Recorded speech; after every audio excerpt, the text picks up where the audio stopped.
Guys, ayan, good evening everyone, good evening South Korea, good evening Philippines. Ayan, so ayan, wala tayong magawa ngayon, hindi pa ako kumakain. Wala may isip na ulam. Total, lumipas ang Pasko, bagong taon, walang handa. So ayan, naisipan ko para naman makatikim ako ng handa sa Pinas, magluluto ako. Papakita ko sa inyo yung mga ingredients at tulaan nyo kung ano yung lulutuin ko. Okay?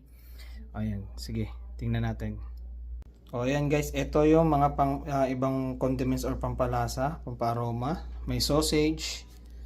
Then meron din ditong bell pepper, merong patatas, may carrots. Tapos ito yung ating pinaka main ingredients, yung ating baka na ginayat lang natin ng square. At ito naman yung ating tomato or kamatis, sibuyas, bawang. Ayan. Ito yung mga sangkap natin at ingredients sa ating lulutuin ngayong gabi. So hulaan nyo guys kung ano yung ating lulutuin. Ayun, so ito, simulan na natin guys. Tara!